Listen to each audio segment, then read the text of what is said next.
Mandalorian season 2 is coming up. Baby Yoda season, y'all. Go Power Rangers! So they're gonna make the new Power Rangers, guys. I don't know. It's movie time. Dinosaur. Movie minds. Movie minds. Hey, this is Ish. And this is Ant. And we're Movie Minds, where we keep you up to date with all the movie news, reviews, and some shows. And guys, please follow us on all our social media platforms, guys, on Instagram, Facebook, Snapchat. We got a really cool little TikTok on there that you guys might want to go check out as well on Movie Minds. Again, I always say, guys, we thank you so much for joining us. Thank you guys for watching. Subscribe, do that little notification button, and check us out for all the content updates that we will have for you in the future. Yes. But going into Worthy mentions, guys. I feel really bad about this one a little bit because it involves an actor that I really, really hold dear to my heart. I love him in The Big Lebowski. I hated him in Iron Man. It's Jeff Bridges, guys. It was just reported that he got diagnosed with lymphoma. Yeah. So he's going through some medical issues right now, but also medical treatments right now as well. Yeah, I love the tweet that he just sent out there. He started off with, as the dude would say, new Ish has come to light. Yeah. And he talks about how he got diagnosed, and he makes it lighthearted, and he thanks everyone for his, for our thoughts and prayers, and also calls to action for voting. So yeah, let's go ahead and show some support through voting. Make sure you guys vote. They also say it needs to be said that the doctors also gave him a good good feeling of everything that will be okay. I know that lymphoma, I've known people that had lymphoma and been able to live through it. Obviously, it's a hard thing to get through, but we're with you, Jeff Bridges, and all our prayers go out to you and your family, okay? Yep. Moving on, we have some news from DC, my friend. Our good friend Michael B. Jordan has signed on to produce one of DC's less known heroes in Static Shock, and he'll be producing that movie, helping it out to be made. One of the comments that he says, "I'm proud to be a part of building a new universe centered around Black superheroes. Our community deserves that," says Michael B. Jordan. What do you think, man? Yeah, well, I am kind of excited to, and I say kind of because I don't know how the route they're going to be taking, but he has already done something superhero-ish with I forgot the name of the show. It's on Netflix. It talks about it kind of takes you through a story of a young kid with superpowers and how his mom deals with it. And so there's a lot of kind of similarities with Static Shock's storyline. And there was like a big cartoon in the 90s, early 2000s. I didn't really watch it a lot, but it was very, very popular. So I'm really excited. Hopefully this gets to HBO Max and becomes the whole like cinematic universe. That would be really cool. That would be cool. The character is a teen who transforms into a superhero with electromagnetic powers, and as we know already, Michael B. Jordan has been the Human Torch in Fantastic Four, which didn't work out very well. And then his biggest role probably one of the biggest villains in the MCU and Killmonger. Yeah. So he has a little he just has some experience there when it comes to superhero films. Yeah. Anyway, moving on, we also have John Wick news. This surprised me, actually. Yeah, this surprised me too, because last week we were just talking about how Space Mountain is becoming a movie. Now this movie is becoming a ride. John Wick is becoming a ride, guys. Lionsgate is turning its hit John Wick film franchise into a 10-story roller coaster ride at Motion Gates theme park in Dubai. Time to go to Dubai, buddy. Oh my God. Time to spend 30 G's to go to the bathroom there. That is because it's super expensive up in there, guys. I don't know we're gonna be able to make it. Yeah, I've always heard of stories, but I've just never. Yeah, I just pulled that out of my butt. But for sure, it looks fun. I mean, I'm totally down to try it out. honestly, I'm sorry if I'm ignorant or not or whatever, but 10 stories sounds like it's 10, not that high. 10, like, I don't know. I think it's pretty high for a whole roller coaster. I feel like every roller coaster is 10 stories. So I don't really have a point of reference either. Yeah, either. But it looks really cool. You see like a picture and I'll show you right now. It looks great, man. It looks cool. I mean, I'm I'll totally get down it. for that. 10 stories doesn't sound that bad. It sounds like a ride from Magic Mountain. Yeah. Are you afraid of roller coasters? Do you like roller coasters? No, I love roller coasters. I just don't like certain ones that go all the way up and then come right back down. Like Superman, I don't like those. Even though I've gone on them, I'm not a big fan of them. But I love like the ones that are What just about X2 normal. and Six Flags? No, I have gotten on that one. Yeah. That one's pretty cool too. That one's crazy, man. I've gotten on all of them at Six Flags. Yeah. But the thing is, I just don't like the ones that go up and then come back down. Yeah. The one that I really hate is Drop Zone in Great America. I don't know if you guys know that theme park, but it's in the Bay Area, which I hate. But love you guys in the Bay Area. Something like that. No, I love the Bay Area. I just don't like that ride Drop Zone. I'm just joking. This guy. Anyway, more news on the Euphoria front on HBO Max. It looks like we're going to be getting... I love the first season, guys. Oh my God, guys, please. And we're gonna get a couple of episodes of Zendaya before the year ends. It says here that December 6th, President Casey Bloys confirmed at the time that there would be a special COVID episode, and then also one with just Zoe, which is Rue being in a kind of Christmas special episode as well. That's before season 2 gets completely started, dude. Yeah. So how do you feel about some of this? the best writing, some of the best creative shots, and just artistic. My gosh, I just love this show, guys. And if you have not seen it yet, you please go ahead and do that. We talk about HBO a lot lately, but my gosh, they've just been pumping out good stuff lately. So that's one of those shows I cannot wait. I'm so excited for it to be here already. December, it's like next week. So whatever. I can't wait. Yeah, the first time I was told by Elias, a friend of ours, and he told me about it, and I went right away to watch it because I had a feeling it was going to be good. And oh my God, guys, I was awed. So I'm super looking forward to this. Can't wait to watch what happens after, because it actually left on a cliffhanger the first season. So you guys do yourself a favor, like I said, and watch Euphoria on HBO Max. Rewatch. But anyways. All right, guys. So let's go on to Hot Tops. All right. So on Monday Night Football, which I didn't watch because I don't watch football, the Mandalorian trailer came out, and it came out with brand new footage. And unfortunately, we didn't get to see any of the new characters that have been rumored. And so what the question that has been placed upon our plate today, why have they not showed the freaking new characters on this trailer? Why are they keeping it away from us? You know what, man? I really... Baby Yoda. I'm sorry, I forgot you were here. Why? I don't know. I don't know what Yoda says. Oh, Baby Yoda says. I don't know. My baby Yoda. Okay. So look, man, I honestly thought that they were actually going to show someone. I thought we were going to get Ahsoka Tano. What's her name? Ahsoka Tano. And then or we were getting a little bit of Boba Fett. Now they did mention that other Mandalorians. He said something about other Mandalorians in this latest trailer, which right away everybody said he's going to come across Boba Fett. Yeah. Now, I only think that Boba Fett will probably come out on one episode, maybe two, depending on what happens during the season. But I think they're keeping it under wraps, man, because I think what they're trying to do is create this anticipation with people. So the more that I don't know and I don't see in these trailers, the more that it makes me want to watch these shows, dude. I can't wait. I dream about this stuff, guys. I go to sleep sometimes and then I wake up and I'm like, I just had a beautiful Mandalorian trailer. Mandalorian dream. I was watching it on Disney Plus and I was the happiest man on earth. But I think they're keeping it under wraps, guys, because it really creates so much anticipation. I know that a lot of people were waiting to see Rosario Dawson or somebody that is actually confirmed to be on the show already. But they haven't given us none of that already. Yeah, it's heavily rumored that Boba Fett is going to be there. It's going to be appearing at some point.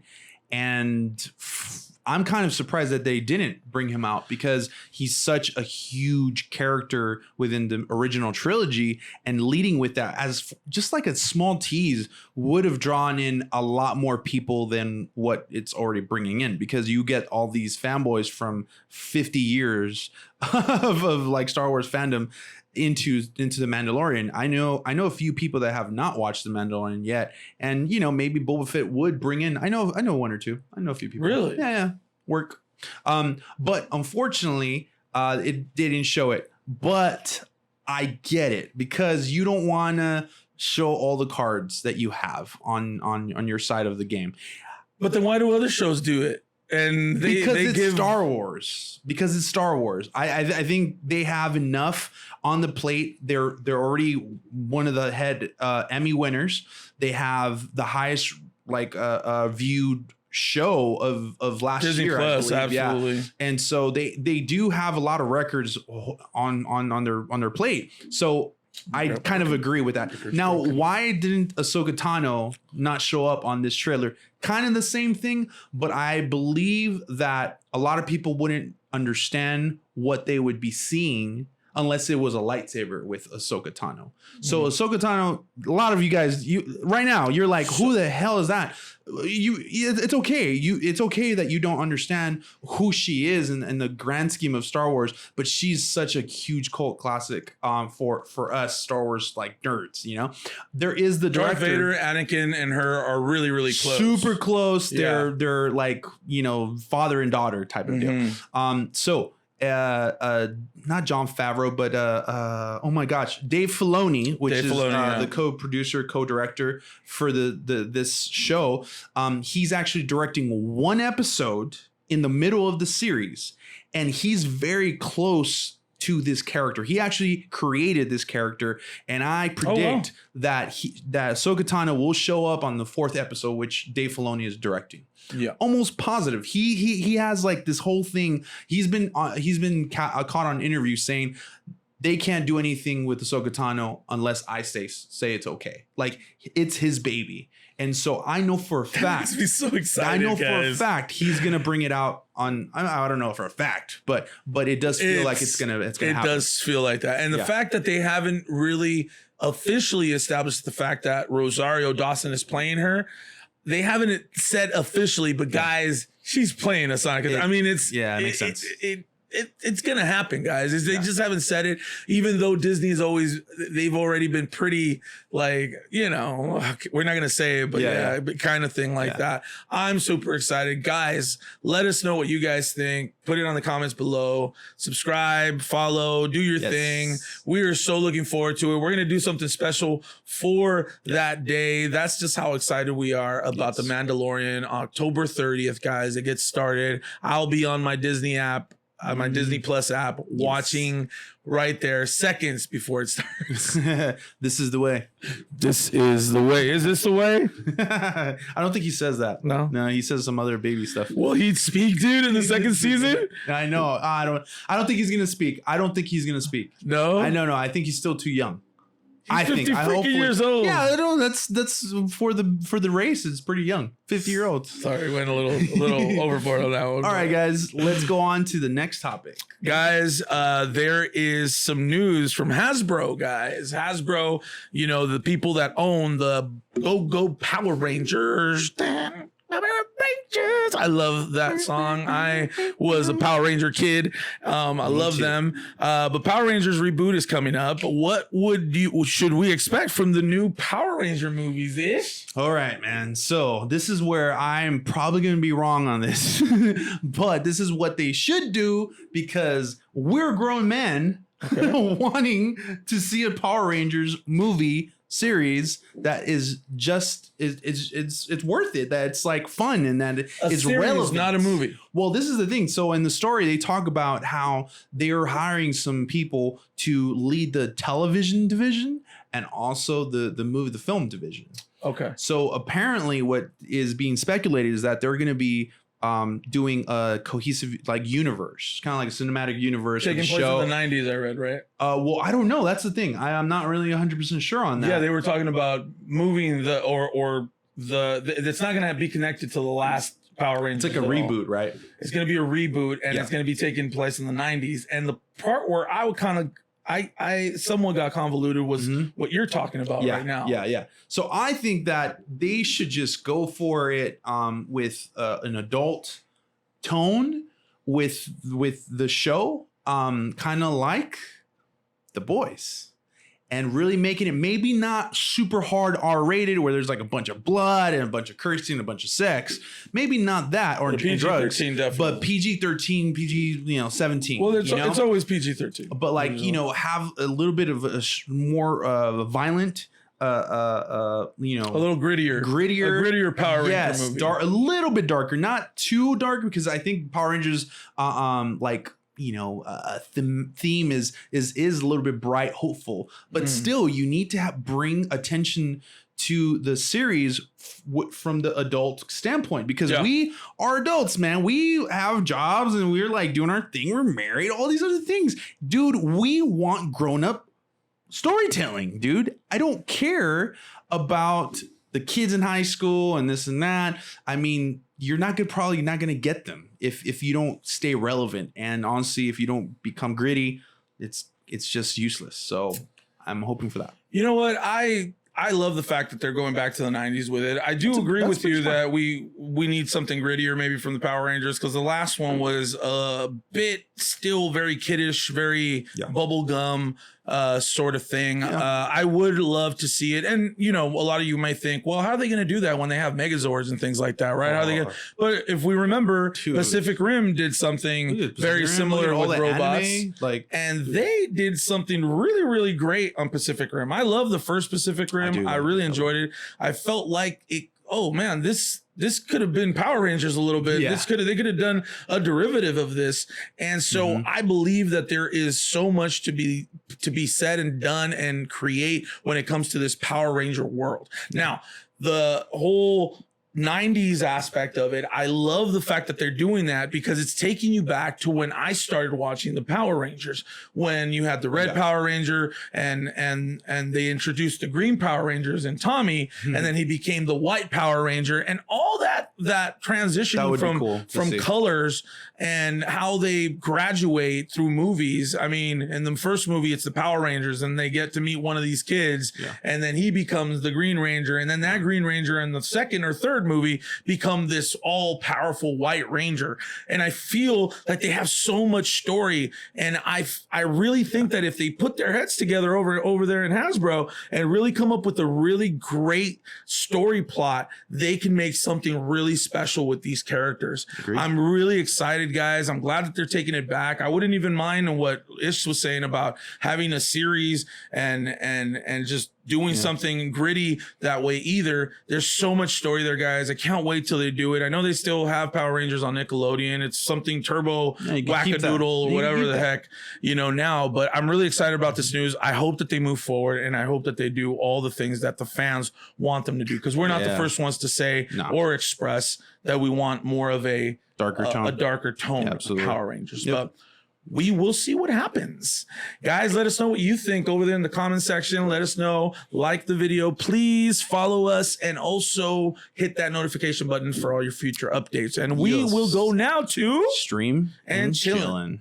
Screaming and chilling. All right, guys. So my pick of the week, it is on Netflix. It's one of their original films, and it's oh my gosh, what a powerful film. This film is called The Trial of the Chicago 7. Okay, and the film is based off of a trial that had 7 defendants charged with in the federal government by the federal government with conspiracy, pretty much around the time where Black Panthers kind of came into fruition in the 1960s, 68.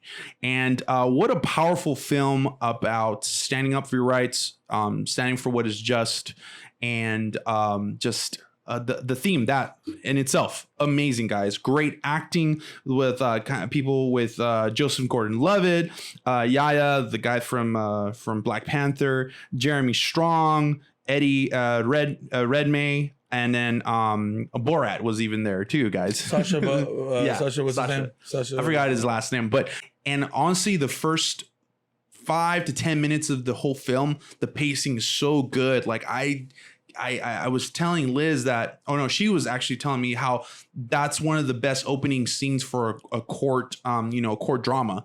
And this is what it is. It's really just a good pacing, great storytelling, very inspiring as well at the very end. I just love all the themes that came out. Very, very great timing as well for a release. So yeah, you guys got to go check it out on Netflix. Yeah, it looks really interesting, man. I sat down, I was eating and got a glimpse of that movie for maybe a good 10 minutes of it. And I was hooked. I haven't had a chance to watch it yet because I've been just trying to catch up on everything else. But it looks really interesting. I can't wait to pop it in, or just, click it on there on Netflix. So check it out. Chicago 7.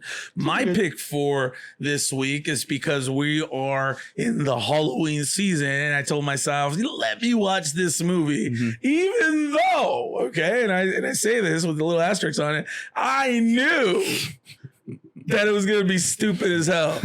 I knew that it was going to be stupid. Laura, I put it on, and Laura, my wife, was like, oh my God, you're going to want to watch this through the whole thing? I'm like, yes, I want to watch it through the whole thing. Adam Sandler deserves that from me, from all the good content that he's given me in the past. I guess so, guys, I watched Hubie Halloween. And, guys, it was very bad. It was very, very bad. It made me laugh in areas and moments because it was just stupid. Someone online, I remember, it compared it to The Water Boy, and it has no. It's just nothing. It's not nothing compared to The Water Boy. The Water Boy. Water Boy was a master. I love The Water Boy. It was funny. It was great. This Hubie Halloween was just bad, man. It didn't have substance. It was about a dumb guy, kind of like someone that people make fun of a lot, that gets picked on, that is trying to solve a murder around his, or someone that kills people around his neighborhood. Well, just people being mean to him and a girl liking him, but he doesn't notice that it's just stupid. And not only that, but he pulls out all the stops in this movie, guys. Friggin' Adam Sandler has always been known, right, to have people that were out in his other movies come out in his new movies, right? Yeah. But on this one's particularly, oh my God, everyone was in there. Everyone that I know that he's worked with, I think, was in this movie, just cameo appearances. I don't want to give him away, but yeah. Even Rob Schneider, that they were mad forever. Wow, he's in it. He's in it. I guess they got they buried the hatchet. But guys, I would stay away from this movie. I would not even touch it. You know what I mean? I felt like I got COVID by it. I'm just playing. But it was that bad, guys. I really, really hated it. I couldn't stand it. I wanted to stop watching it, to be honest, but I just wanted to make sure I had a good, that I watched it throughout so that I can tell you guys how bad it was. Yeah. It has no structure. The pacing was stupid. The story was stupid. Adam Sandler was stupid. It has a couple of chuckles. I mean, what's his name? Kevin Smith is in it. You think he'd be funny, but he's just another stupid character. I really, really my eyes didn't deserve this movie. I didn't do nothing wrong. I ate all my vegetables this week. I did everything right, but yet Adam Sandler created this dud of a movie. Anyway, guys, that's unfortunate. I give this a big old F minus. Anyways, what do you give Chicago 7? I got to give it a B plus. You gotta give it B plus, man. It's so good. Please go watch it. That's our show. I'm sorry to bring you down with the Hubie Halloween crap, but that's what we're gonna do. We just don't give you gems here. We give you the ability to dodge some bullets as well. So yeah, exactly. Don't watch it. You're welcome. I'm telling you. Anyway, guys, we really appreciate you guys joining us like always. Don't forget to subscribe. Don't forget to follow us on all our social media platforms. And as always, and like always, stay movie minded. Movie minded.